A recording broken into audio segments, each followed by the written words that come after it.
car, bien qu'elle eût refusé de l'admettre, cette relation avait fini par compter, produisant en elle un effet imprévu. La dépendance sentimentale étant, avec la religion, la pire des servitudes, Cyril avait su jusque-là imposer des règles claires à ce jeu de hasard. Elle n'avait jamais pris d'amant par coutume ou par ennui, pour le seul plaisir de la séduction ou de la conquête, mais en raison d'un goût aigu de la jouissance qu'elle n'hésitait pas à déclarer publiquement comme le moment le plus intense de l'entreprise. Si la sensualité guidait ses choix, elle avait su se garder de toute forme de romantisme. La passion supposait la maladie, le dépérissement. Elle consumait la chair et ravageait l'esprit. Le sien, par bonheur, en avait toujours été préservé. Il était la partie imprenable de sa personne.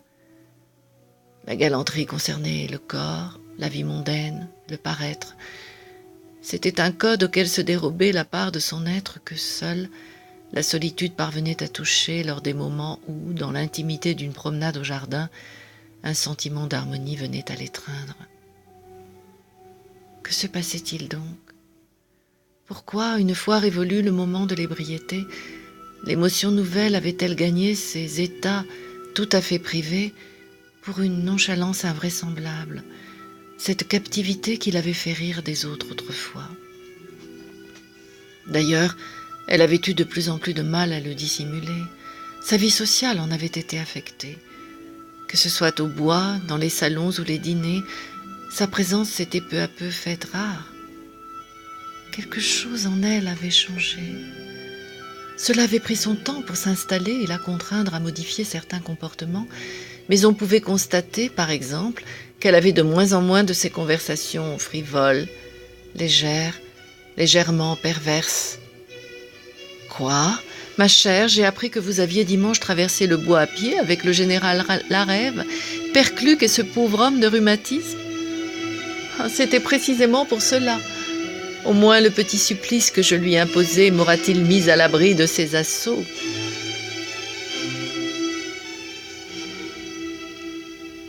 C'était comme si la sérénité que lui procurait jadis le privilège de moments singuliers l'avait quitté pour un trouble ravissement.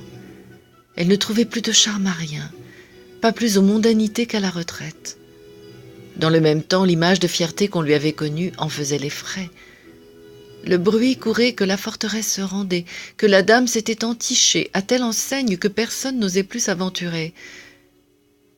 Était-il vrai, glissaient certains, que l'affaire menaçait de durer et que la belle préférerait longtemps à tout autre la compagnie de ce protégé du baron de Kervadeuc qu'elle retrouvait dans la chambre de bonne où il peignait?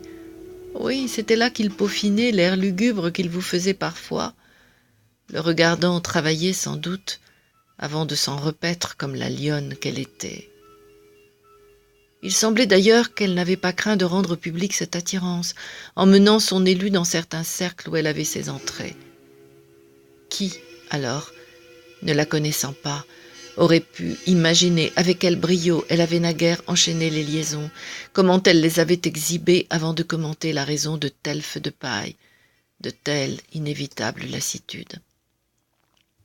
Cette fois, c'était elle qui était mordue, faisaient les observateurs, et cela excitait plus encore leur curiosité, car, à l'allant de sa personne, à cet éclat qui s'en dégageait toujours, ses amours avaient rajouté un je ne sais quoi de mélancolique auquel la maturité apportait ses atouts.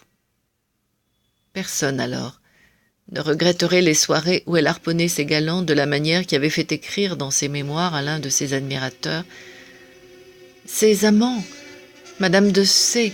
les choisit le plus souvent parmi les bohèmes de la butte Montmartre, les assidus du Chat Noir ou de l'Âne Rouge, les farceurs du cirque Medrano, les débauchés du bal des Quatzars, les adorateurs de la Goulue, ceux que l'on voyait jaillir dernièrement comme des coquelicots dans un salon à la mode de la Nouvelle Athènes, comme c'est chez cette Madame de R, par exemple.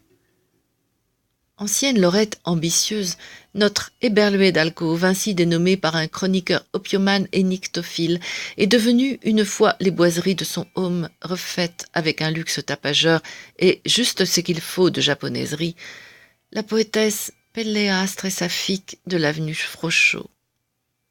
Madame de R taquine la muse. Au fond, qui s'en plaindrait puisque personne ne l'écoute et que l'on rit à ses dépens? À défaut de gâter ses hôtes de nourriture authentiquement spirituelle, ce sont de vrais festins des dieux qu'elle offre en échange d'un semblant d'attention. Tout le monde sait que tout le monde y va, que le lieu est inévitable et que la représentation se trouve dans la salle. Le samedi soir, au son du piano, Madame de R décline ses litanies, pendant que derrière les rideaux sourdissent les drames les plus sombres. Dénonciations politiques, avalanches de carrières dégringolantes à la lueur d'un délit d'initié, tandis que les oreilles se tendent vers la trahison d'un secret d'alcôve ou le récit de l'une ou l'autre coucherie. Dans le théâtre élisabétain qui se joue en coulisses, pendant que la morne voix s'enfle soudain comme la promesse d'un orage, les faces à main se posent sur des visages goguenards, dissimulant joutes et fusées, persiflages et railleries les plus osées. On entend alors s'élever la parole suave de celle qui excelle dans l'art du spectacle. Où donc se trouvent les water closets, mon cher Johnson? Ces roses moribondes dans le soir effondré, ces amours mûrissant sous l'aube parfumée. J'en ai la vessie toute émotionnée. Qui doute alors, un seul instant, que l'intérêt pour le sieur tellement flatté qui repart dans ce beau sillage ne s'effondrera pas aussi vite que le parfum des fleurs poétiques de la maîtresse de maison. Mais qu'importe, parce que Madame de C possède le talent d'offrir au monde, sans jamais lasser, une plastique qui le dispute seulement au piquant d'un esprit envié en tout lieu.